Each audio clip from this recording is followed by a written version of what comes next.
Hello, happy hump day. Mike. Guess what day it is? Guess what day it is? I love it. Welcome into Let's Bet It. Lauren Jbara here with Alex Glaze. We're breaking everything down. It was a wild night of betting last night, wild week of football last weekend, and we're getting ready for this weekend. I'm so excited, Alex. How are you feeling today? You feeling up? You feeling amped? You feeling at 'em? I'm ready to go. It was rough beat for the Braves last night. I was on the Great. money line last night. Even though they were dogs, I was feeling good up until Luke Jackson came in and Belly just sent one pretty much back to Atlanta. But new day, flush it, forget it, move on. Flush it, forget it, move on. Speaking of Atlanta, obviously I just moved here. And you lived here for 4 years. I just need some Yeah.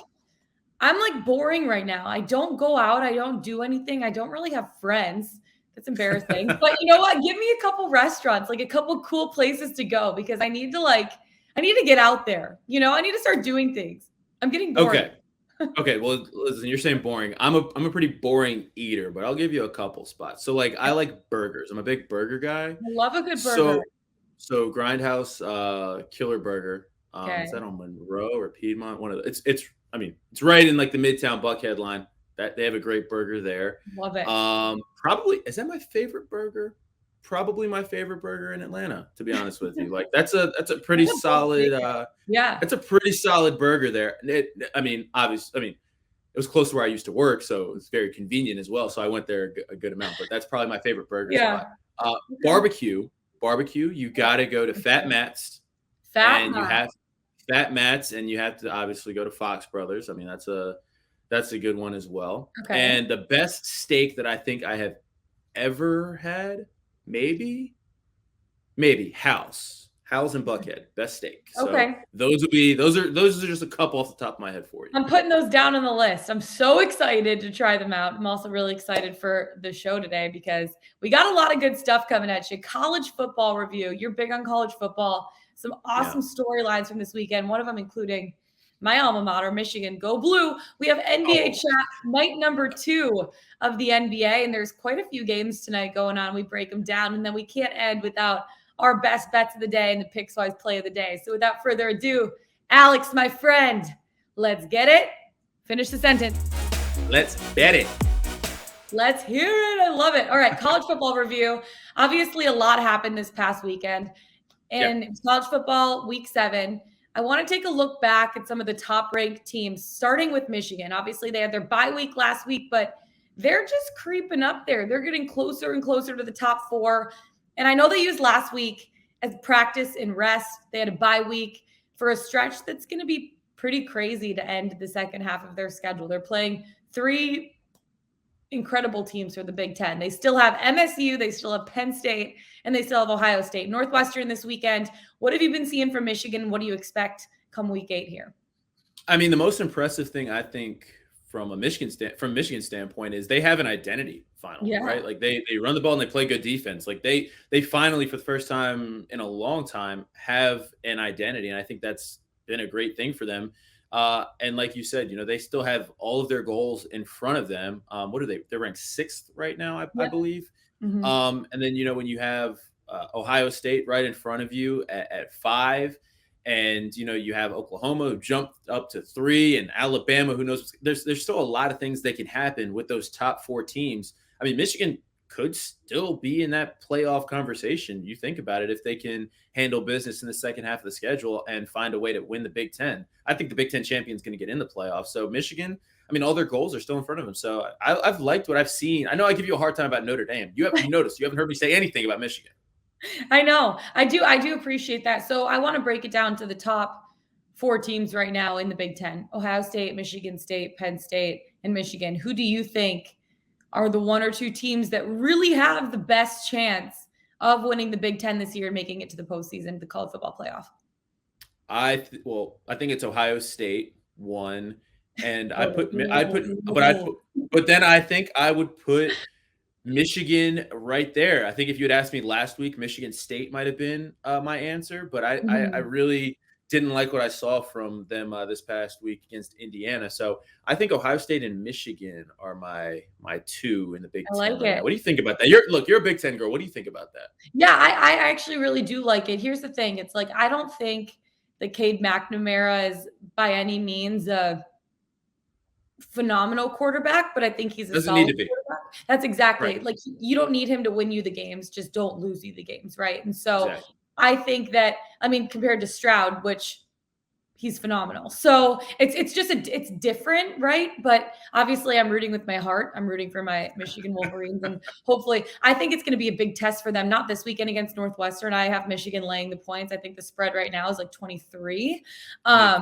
But next weekend when Michigan goes up against Michigan State for Halloween weekend, that's going to be, I think, a real Big test for Michigan this year. And it's going to really show us moving forward, which one of those two teams coming out of the Mitten State is going to vie for hopefully a championship at the end of the season. All right, I want to take you down to Oklahoma because Oklahoma State, I'm riding high on them right now. I think that. Are you? Yes, I am. Okay. I know odds makers right now, you look at the books, and I think that they think that they're frauds. I look at this team, they're undefeated. They have wins against Baylor and Texas, which I know you might be like, oh, those aren't, see your face. I saw it. They're not great teams, but those were two pretty solid wins, especially that comeback against Texas. And I think this was more about Texas. I think that said more about Texas than it did about Oklahoma State. Do you think that Oklahoma State is a fraud, or do you think that they deserve to be 6-0 right now? I mean, they deserve to be 6-0. I'm not taking anything away from what they've done this season. They deserve to be the 8th ranked team in the country. I don't know if I would go as far as to call them frauds. I think what I would say is I'm not sure that they're for real, which some might say that's the same thing. But to me, it's different. I would say they haven't shown me that they're for real. I wouldn't say they're frauds, because a fraud to me means that someone out there is legitimizing them. I don't think anyone's legitimizing them. I just don't think that they're for real just yet. And when you look at this week's line, it's a perfect example. I think they're getting 6.5 points against Iowa State. I think that line tells you more about Iowa State than it does about Oklahoma State, because remember, it's easy to forget, but Iowa State was one of those teams preseason that people were really high on. I know I was. I thought that they could potentially win the Big 12 this year and had a real shot at making the college football playoff. Obviously, they lost to Baylor and Iowa, and that kind of threw things off the rails a little bit for them. But they're still a really good team, and I think that line is just giving them the respect that I think they have deserved, more so than any disrespect towards Oklahoma State, if that makes sense. I can appreciate that. For me, though, what I would say is, if Oklahoma State's for real, then they're going to handle business for the rest of the way, and then we will find out on the last week of the season when they play Oklahoma, because Oklahoma is still the bar in the Big 12. That's still the standard. You have to beat Oklahoma if you want to be for real in the Big 12. Yeah. Let's get to Oklahoma for a second, because obviously there's some stuff going on there in the QB position, right? So a lot, yeah. Yeah, so Spencer Rattler lost the starting job last week. Who was the favorite this year to heading into the Heisman race? I mean, you looked last year, he was 9-2 after being redshirted to Jalen Hurts in 2019. And you look at the Heisman winners from the last few years. There's Baker Mayfield, Kyler Murray, Jalen Hurts. I know that Spencer Rattler wanted to keep that going. But reading an article this past week, his dad spoke out about it, and he said there are several options, but we're not rushing anything. What do you think is next in the future right now for Spencer Rattler after losing that starting job? Before I get to Spencer Rattler, can Caleb Williams keep that going? I know he hasn't played. I mean, but seriously, he's looked really good. I mean, it's a wide open Heisman race. We can get into that later in a couple weeks or whenever, but I think that's an interesting something to keep an eye on for sure. But as far as Spencer Rattler, I mean, I think he's going to end up transferring. And I don't think, people like to knock the transfer portal. I don't. I think that, if everyone should have a right to, if you want to move on and make the best situation for yourself, you can do that. I think that he's also not going to have any short list of schools trying to go after him. I mean, he's still a good quarterback. I just think that he is one of those guys. I know we've talked in the past about this. We're going to find out what Spencer Rattler's made of the next time he steps out on the football field, because for his whole life, he's been, featured in QB1 on the Netflix series. He's been, supposedly the front runner in the Heisman. He's never faced really any adversity, any doubt, and now he's facing that. How is he going to respond?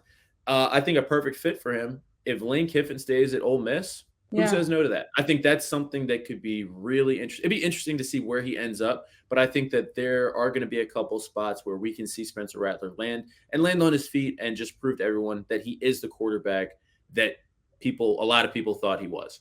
Yeah, the mental aspect of it is always really tough too. I always think about that, right? Because it's like, okay, you have all this hype, all these expectations surrounding you heading into the season. You lose the starting job. Your draft stock probably goes down a little bit. Like, does he have to rebuild that come 2022? Or do you think people still respect him for what he was able to do, last year and the player that he is? I mean, See, I think that the knock on Spencer Rattler, even going into this season, was decision making and him being really erratic and not mhm. taking care of the football. And I don't think he did anything to help his cause this year. So I think that he's going to need a year to prove that he can, settle in and that he's matured in that sense. I mean, he's got the arm talent. He's got the athletic ability. He just needs to prove that he has all of the other things that maybe people didn't think that he had going into this year. Yeah, it's definitely gonna be really interesting the rest of the season to see what happens with Oklahoma and then to see what happens with Spencer Rattler as well. I want to get into this weekend. If you could just like feel one bet in your heart that you're like, I am gonna win this bet. This is my weekend. Oh, I got What it. would it be and why?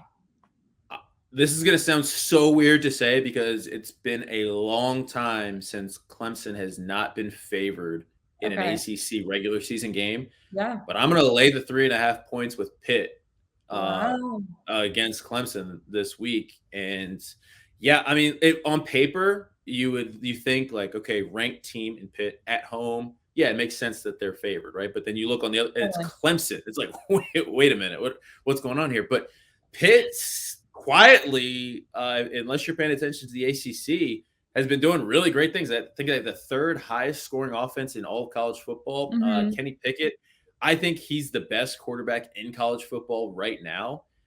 He's just been absolutely killing it. Mhm. And this is going to be a really tough test for not only Clemson as a team, but Clemson's defense. Yes. This is a Pitt offense they're veteran led. They're really, really, really strong. And Clemson, they're not going to get any empathy from these teams in the ACC. I mean, they got a lot of pent up anger and feelings toward them because for the past couple of years, Clemson's been doing nothing but beating them like a drum. So I think that these teams want to come out and show out against Clemson for sure. Pitt So is the favorite that's to win the ACC championship right now at plus 110. Clemson is plus 300. What do you think about that? well, Pitt's big win last week against Virginia Tech is what set that up because that was a game that pretty much I think determined who was going to represent the Coastal in the Yeah. ACC championship game. I mean, Pitt's been the best team in the ACC all season long. And then what has Clemson struggled with this year? Offense, right? So Mhm. you're telling me that Pitt, with the offense averaging over 48 points a game, and then Clemson's had its struggles.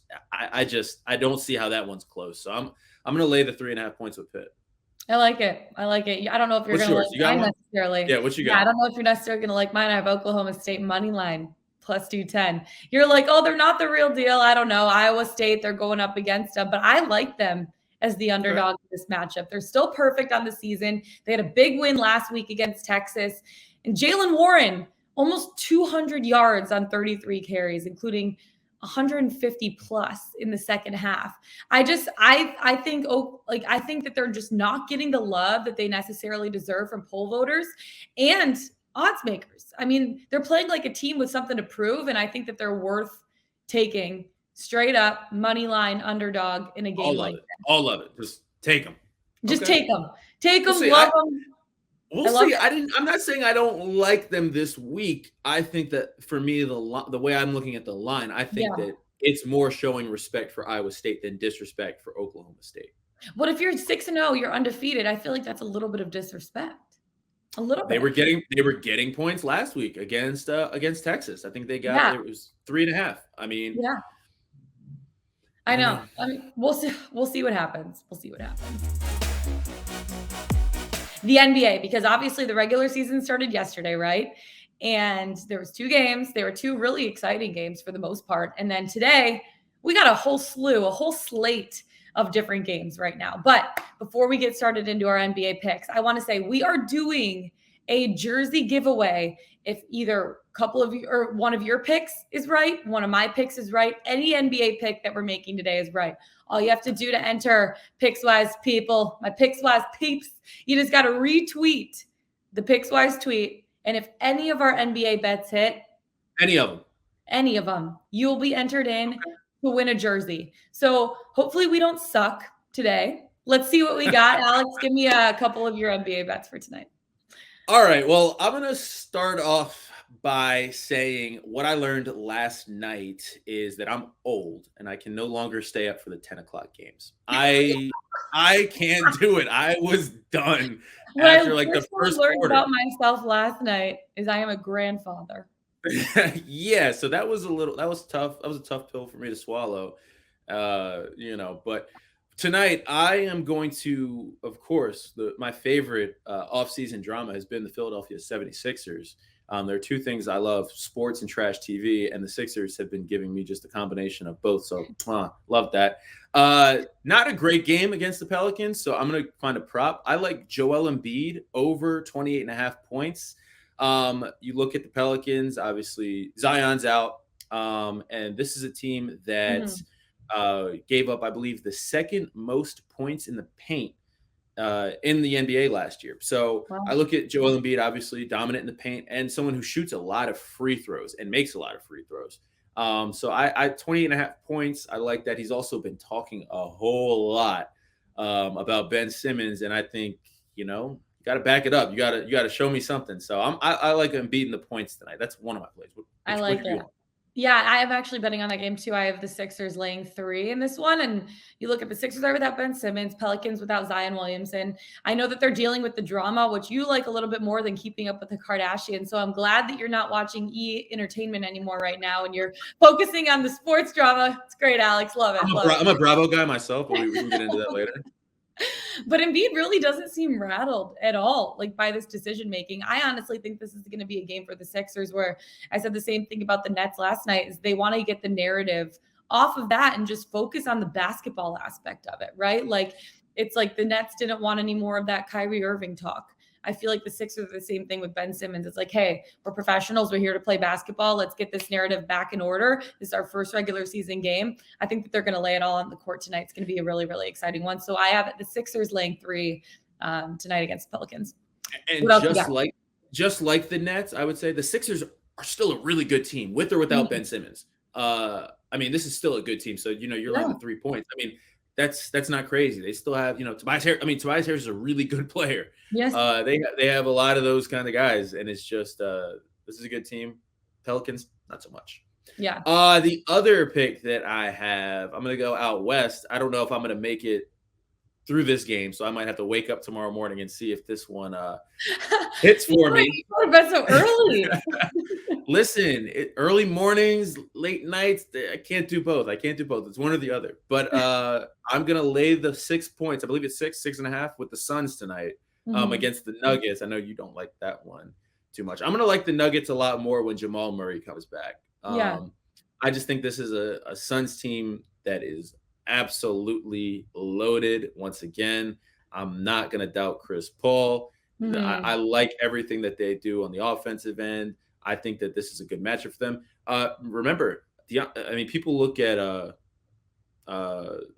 Jokic, and I like Ayton matching up with him again. Ayton did a pretty good job up against. So I don't think there's any mismatch there, and I just like the Suns guard play a lot more, and I like what they do offensively. So until Jamal Murray comes back, I'm kind of off the Nuggets, I think, in these big game spots. Here's the thing with that one. So you have to wait till my Pickswise play of the day, my best bet of the day. I'm actually on the other side of that. So if people are retweeting this, they're going to be entered in to win a jersey one way or the other because we're on both sides of this game. So people win. People can't lose. The people cannot lose. My other bet right now is Bulls at Pistons. I like the Bulls -5. Cade Cunningham out with an ankle sprain tonight. I was so excited to see what he's able to do during the regular season because he's been fun to watch during the preseason. But we'll have to wait a few more days for that. But the Chicago Bulls, to me, look like a team on a mission heading into this season. I know they want to retool a different team. What? They're completely retooled. Different team, different Bulls team. Totally. They want to make the postseason after having a great campaign last year, but they fell just a little bit short. And they have a power pack team, all the tools to register a good season. And I think their game against the Pistons is going to be an exciting one to watch. I think it's going to give the fans an idea really of how Billy Donovan plans to operate with the roster that he has this year, right? They won 4 preseason games this year. They look like they're in good rhythm. So I like the Bulls -5 in this one. But I was really excited to see Cade Cunningham and what he's able to do in the regular season. That brings me actually to my next point. So player props, player futures. Are you in on any futures this year in the NBA before the season? Yeah, I did get Kevin Durant for MVP, and that's the one that I'm going to give out right now. I think he's the best player in the NBA, and we saw it last night. I mean, obviously, one game, you can only take but so much from that, but KD is still KD. Even with the Achilles, the hamstring, all the injuries that he's piled up recently, he's still Kevin Durant when he's healthy. Yes. Who is it? It's Luka and Giannis with better odds. I think KD has the third best odds. So I like Durant to do this. We saw when in the postseason last year. I mean, they were literally his big toe away from beating the Bucks. Impossible. I'm serious. Like literally his big toe. If it wasn't on the line, we don't get overtime. The Bucks don't win. I mean, literally they were his big toe away. So KD is going to put this. That's just so funny. I don't know why. It's true. Yeah, no, it is true. It's literally his big toe away. Literally his big toe. And then especially when you look at what's going on with the Kyrie Irving drama and all that stuff, who knows how that's going to shape up. But Kevin Durant and James Harden, they're enough to carry this Nets team through the East and to a title. I think KD is going to have a big part in what Brooklyn's going to be able to do this year. And obviously, he's got the name. He's done this before. All eyes are on KD in Brooklyn this year. Yeah, I totally agree with you on that. I honestly am not in on many NBA futures, but the one I am in on is Rookie of the Year, Cade Cunningham at +260. I told you, I'm just so excited to see what he's able to do this season. He is such a baller. I look at him and I think he has the opportunity, right? He has the playmaking ability. And what we've seen in preseason, it looks like his 3-point shooting is really translating from the collegiate level. I like the opportunity that he has with the Pistons this season. He's going to get a ton of minutes. It sucks he's missing the season opener tonight for his team with an ankle sprain, but I'm excited to see what he's able to do this season. And he was such a fun player to watch at the college level. I'm excited to see how much it translates to the big stage on the NBA floor. What do you think about it? I like it. He's probably one of the rookies that I'm definitely going to be keeping an eye on, no matter how tough it's going to be to keep an eye on Pistons games, because the Pistons are still the Pistons. But I definitely am excited to see what he can turn into and if he can be that cornerstone piece of a franchise, because I think maybe there's a little bit of doubt about that. So I'm interested to see kind of if he can be I would consider him almost in a situation similar to Ja Morant, right? Yeah. How he just turned the Grizzlies around like that. But I think that the Grizzlies were also in a better position. They had a lot more in place with, you look at Jaren Jackson and other guys that were in place there. I think he had a little bit more than what the Pistons had. But I'm excited to see what Cade can do in Detroit. All right, Alex Glazer, the laser. We cannot end the show without our best bets in the Pickswise 3-star play of the day. First of all, hit me. Pickswise 3-star. I know there's quite a few of them today. Yes. We got a couple up on the website. Our friend Dylan Rule is giving out Nashville SC to beat the Columbus Crew. Going to the pitch a little bit there. Remember, Columbus Crew, you're defending MLS Cup champions, but they've been dealing with some injuries, haven't played great this year.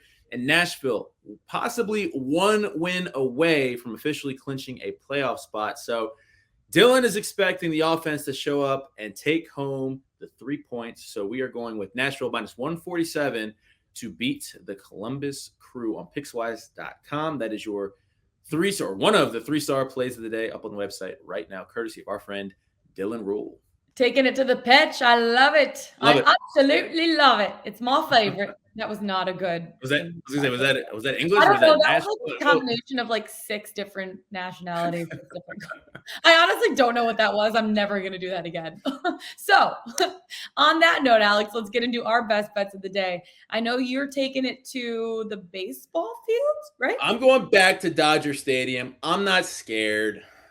I say this as I'm like looking away from the camera. Just, you know what? I'm going Braves money line tonight. I love it. I'm going Braves money line. It's a bullpen game for the Braves, and I think that this is a team they should have won yesterday. Was it a bad pitch from Luke Jackson? But I don't know. But he said though he was asked post game they said, if you had another opportunity at that same pitch, what would you do? He goes, the sad thing is I do exactly the same thing. He thought, listen, well, it was a crazy swing from Belly. Mm-hmm. I mean, that was like an insane, I mean, that was a ridiculous, I can't believe he turned that. Mm-hmm. But I mean, it's whatever. Flush it, forget it. We're on to this night. We're going Braves money line. Yeah. And it's going to be a bullpen game. I think that Charlie Morton, for as bad as that first inning was for him, he did a lot to help this team by lasting as long as he did. Because if he could only go short yesterday, that was really going to be bad for today. Because I think the plan has been to go to the bullpen today. The Dodgers bullpen, little tired, getting a little bit of work. And I think the Braves have just been the better team throughout this series, more consistent. I think the Dodgers have had 2 good innings. And maybe they got a couple good swings and maybe some bad pitches. So Braves money line, a little bit of value there for me. Why not? There's no value on the Dodgers today. I don't think so. Why not? Why not sprinkle? And by the way, I've hit 6 straight plays of the day. So we're going for number 7 today. So, Alex, is Atlanta going to let me down? Are the Braves going to let me down? I don't know. I don't think they will. We'll see. Okay. We're going to see. Are you going to back me? You're backing me with this? I'll back you on this one. I like it. I absolutely love it. I love a good underdog. I love a plus money bet. I'm all about it. Let's do it. All right, I'm going back to the NBA court. Nuggets at Suns. I know you have the Suns. I have the Nuggets plus 6. I'm trying my best to not overreact to last season's sweep by the Suns. But the Nuggets were banged up last year, right? You look at they were up 2-0 in this, or they just got swept last year, weren't they? But Denver's healthier now.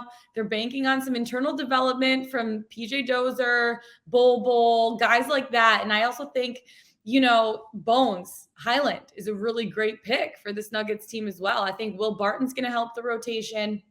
I expect the Nuggets to come into this season motivated.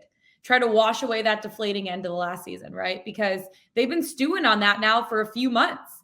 I look at the Suns and they have, a majority of their finals roster back, Devin Booker, Chris Paul. I wonder how they're going to come out of the gate after such a crazy season last year. Not to mention that Booker played at the Olympics, which shortened his offseason, but I know a lot of the guys are also dealing with that. So that might not be necessarily like a talking point, but it seems like a lot of points to give to and the MVP Nikola Jokic with the Nuggets, plus 6. I know it's opening night. There's going to be, it's going to be a lot of emotions. It's going to be a lot of energy surrounding the team. But I think that they're going to go into Phoenix and just play their hearts out. Valley's going to be loud. The Valley's going to be rocking. It's going to be loud, but at the same time, I think the Nuggets have been stewing on what happened in their series against the Suns last year, and I think that they're going to come out stronger than ever. I really do. One more thing about my Braves pick as I look at the lines here. as he's marinating on it. No. Because there's just so much. I just think that it's a value play. It's such a big overreaction. Plus 176 money line. For a team up 2-1 in the series. That's what I'm saying.